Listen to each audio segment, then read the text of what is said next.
Hello friends, स्वागत है मेरे YouTube channel Jharkhand study club में।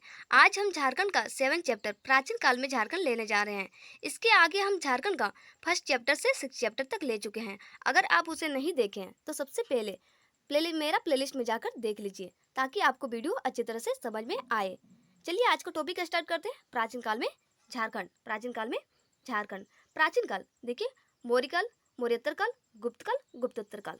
देखिए मौर्यकाल 322 ईसा पूर्व के काल को निर्धारित किया है। 322 ईसा पूर्व के काल को निर्धारित किया गया है। चलिए हम इससे कुछ बेसिक जान लेते हैं।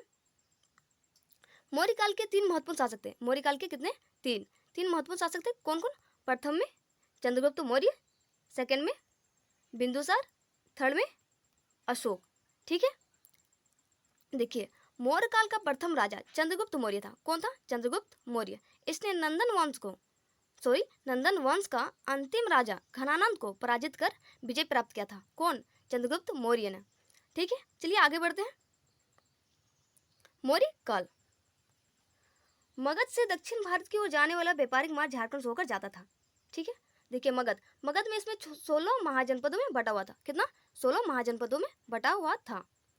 क्या बोल रहे हैं? मगध से दक्षिण भारत की ओर जाने वाला व्यापारिक मार्ग से होकर जाता था। अतः मौर्यकालीन झारखंड का अपना राजनीतिक, आर्थिक तथा सामाजिक महत्व था। देखिए उत्तर भारत से दक्षिण भारत की ओर जाने वाला व्यापारिक मार्ग झारखंड से होकर जाता था।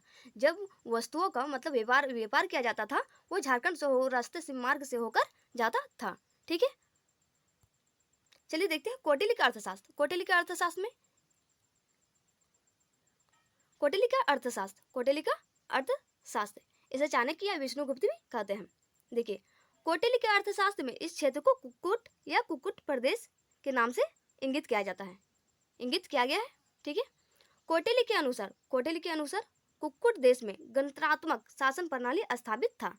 क्या था? गणतंत्रात्मक शासन प्रणाली स्थापित था। जहाँ गणतंत्रात्मक मतलब जनता का जहाँ शासन था वहाँ शासन प्रणाली स्थापित किया गया था। ठीक है, देखिए कौटिल्य के अर्थशास्त्र के अनुसार चंद्रगुप्त मौर्य ने आट्विक नामक एक पदाधिकारी की नियुक्ति की थी। क्या?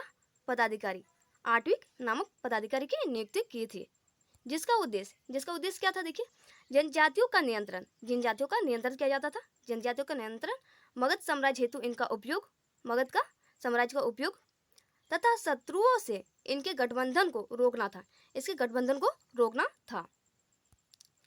क्या बोल रहा है? देखिए इंद्रवावक नदियों की चर्चा करते हुए कौटिल्य ने लिखा है। क्या लिखा है कौटिल्य ने? इंद्रवावक की नदियों से हीरे प्राप्त किए जाते थे। किस नदी से? इंद्रवावक नदियों से। मोस्ट इंपोर्टेंट है, बीबी आई है। इंद्रवावक संभवतः ईब और शंख नदियों का इलाका था। किसका? ईब और शंख नदियों का इलाका था। देखिए क्या बोल रहा है? चंद्रगुप्त के शासनकाल में सेना का प्रयोग हेतु झारखंड से क्या मंगाया जाता था? हाथी मंगाया जाता था। ठीक है, देखिए अशोक के 13वें शिलालेख में समीपवर्ती राज्यों की सूची मिलती है। किस चीज का? समीपवर्ती 13वें शिलालेख। कितना? 13वें शिलालेख में समीपवर्ती राज्यों की सूची मिलती है, जिसमें से एक आटवी प्रदेश बघेलखंड से उड़ीसा के समुद्र तट तक विस्तृत भी था और झारखंड क्षेत्र इस प्रदेश में शामिल था। ठीक है, अशोक का झारखंड की जनजातियों पर अप्रत्यक्ष नियंत्रण था। अशोक का झारखंड की जनजातियों पर, अशोक की जो जनजातियां था वो अप्रत्यक्ष नियंत्रण था।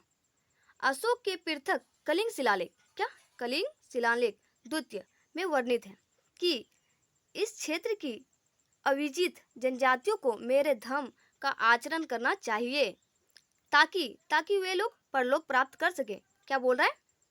इस क्षेत्र की अविजित जनजातियों को मेरे धर्म का आचरण करना चाहिए। ठीक है, धर्म का आचरण करना चाहिए ताकि वे लोग परलोक प्राप्त कर सके। क्या? परलोक प्राप्त कर सके। ठीक है, अशोक ने झारखंड में बौद्ध धर्म के प्रचार हेतु रक्षित नामक अधिकारी को भेजा था। किसको? रक्षित को। ठीक है, बीबी आई है। चलिए आगे बढ़ते हैं। मौर्योत्तर काल, मौर्योत्तर काल में देखिए, मौर्योत्तर काल, मौर्योत्तर काल में विदेशी आक्रमणकारियों ने भारत में अपने अपने राज्य स्थापित किए। जो विदेशी आक्रमण थे वो भारत में अपने अपने राज्य पर स्थापित कर लिए। ठीक है, इसके अलावा भारत विदेशों से व्यापारिक संबंध भी स्थापित हुआ, व्यापारिक संबंध भी स्थापित हो। ठीक है, जिसके प्रभाव झारखंड में दिखाई देते हैं, जिसका प्रभाव झारखंड में दिखाई देते हैं। सिंहभूम में देखिए, सिंहभूम से रोमन साम्राज्य के सिक्के प्राप्त हुए हैं, रोमन साम्राज्य के सिक्के प्राप्त हुए हैं। देखिए क्वेश्चन पूछेगा क्या, किस जिले से रोमन साम्राज्य के सिक्के प्राप्त हुए हैं, तो बोलिएगा सिंहभूम। ठीक है, जिससे झारखंड के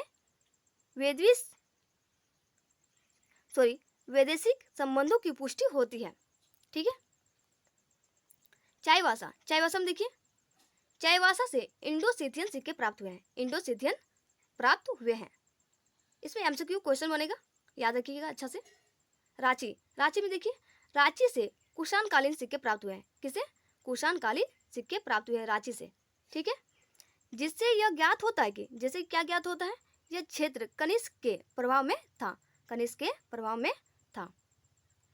देखिए गुप्त काल में, गुप्त काल में देखिए क्या बोल रहा है, गुप्त काल, गुप्त काल में अभूतपूर्व सांस्कृतिक विकास हुआ, सांस्कृतिक विकास हुआ। अतः इस काल को भारतीय इतिहास का स्वर्ण युग कहा जाता है, युग कहा जाता है गुप्त काल को। ठीक है, हजारीबाग के मदोही पहाड़, किस चीज का?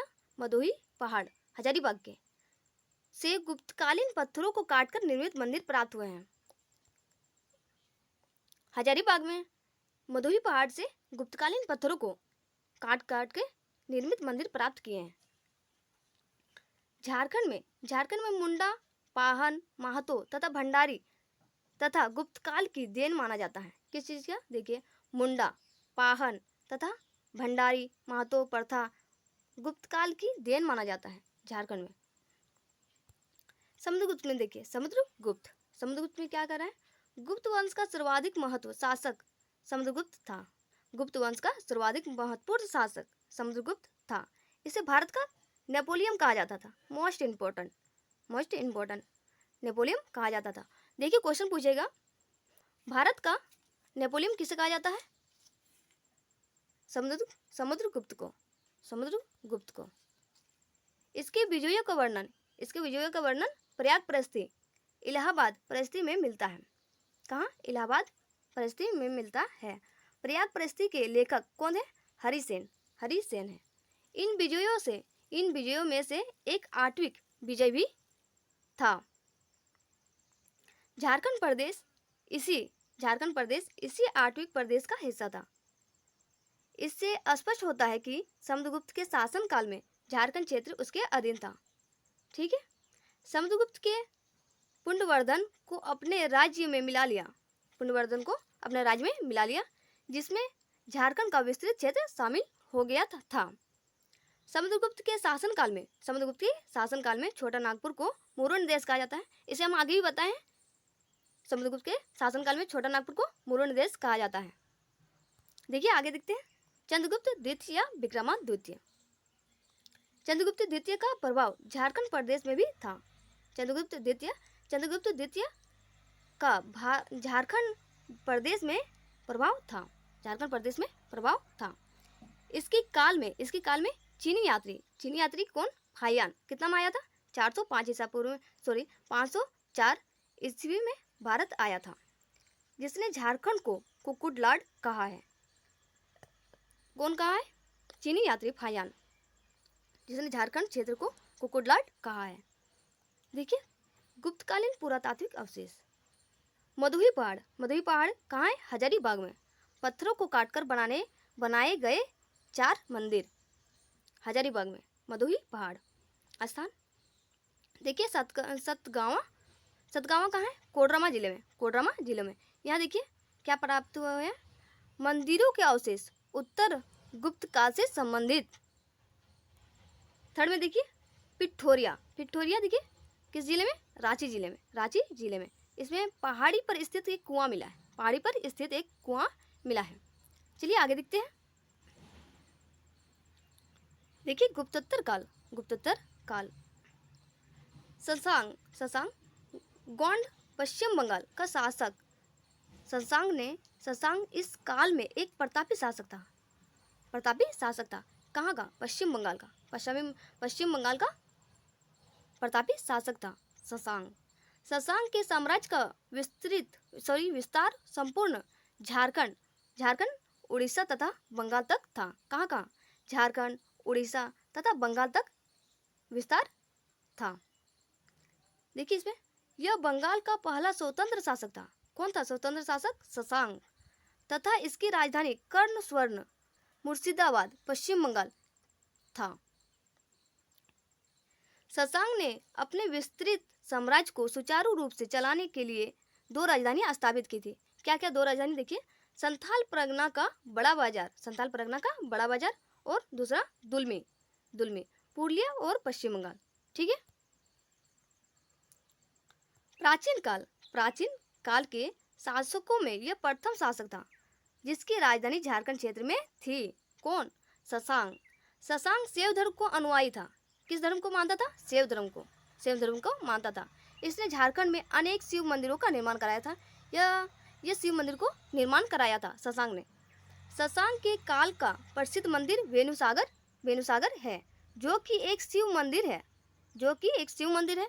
यह मंदिर सिंहभूम और मयूरभंज की सीमा क्षेत्र में अवस्थित है। कहाँ? सिंहभूम और मयूरभंज में सीमा क्षेत्र में अवस्थित है। कोचांग में भी स्थित है। शशांक ने बौद्ध धर्म के प्रति असहिष्णुता की नीति अपनाई। वो बौद्ध धर्म को नहीं मानते थे, जिसका उल्लेख हेनसांग ने किया। कौन किया था? हेनसांग ने किया है। शशांक ने झारखंड के सभी बौद्ध केंद्रों को नष्ट कर दिया। वो बौद्ध धर्म को नहीं मानता था, इसलिए वो बौद्ध केंद्रों को नष्ट कर दिया। इस तरह झारखंड में बौद्ध जैन धर्म के स्थान पर हिंदू धर्म को महत्व स्थापित हो गई। वो हिंदू धर्म को मानते थे, इसलिए वो धीरे धीरे हिंदू धर्म को महत्ता स्थापित हो गई। ठीक है। देखिए हर्षवर्धन देखिए इसमें क्या बोल रहे हैं? हर्षवर्धन वंश का सर्वाधिक शक्तिशाली शासक हर्षवर्धन था। इसके साम्राज्य में काजागल कहाँ है? राजमहल का कुछ भाग शामिल था। काजागल राजमहल में ही हर्षवर्धन हेनसांग से मिला। ठीक है। हेनसांग ने अपने यात्रा वृत्तांत राजमहल की चर्चा की है। आगे देखिए अन्य तथ्य में देखिए क्या बोल रहे हैं? हर्यक वंश का शासक बिंबिसार झारखंड क्षेत्र में बौद्ध धर्म का प्रचार करना चाहता था। बिंबिसार नंद वंश के समय झारखंड मगध साम्राज्य का हिस्सा था। किसके समय? नंद वंश के समय झारखंड मगध साम्राज्य का हिस्सा था। नंद वंश की सेना में झारखंड से हाथी की आपूर्ति की जाती थी। इस सेना में जनजातीय लोग भी इसमें शामिल थे। झारखंड में दामोदर नदी के उद्गम स्थल तक मगध की सीमा तक विस्तार था माना जाता है। झारखंड के पलामू में चंद्रगुप्त प्रथम द्वारा निर्मित मंदिर के अवशेष प्राप्त हुए हैं। कहाँ से? झारखंड के पलामू जिले से चंद्रगुप्त प्रथम द्वारा निर्मित मंदिर का अवशेष प्राप्त हुए हैं। कन्नौज के राजा यशोवर्मन के विजय अभियान के दौरान मगध के राजा जीवगुप्त द्वितीय ने झारखंड में शरण ली थी। 13वीं सदी में उड़ीसा के राजा कौन थे?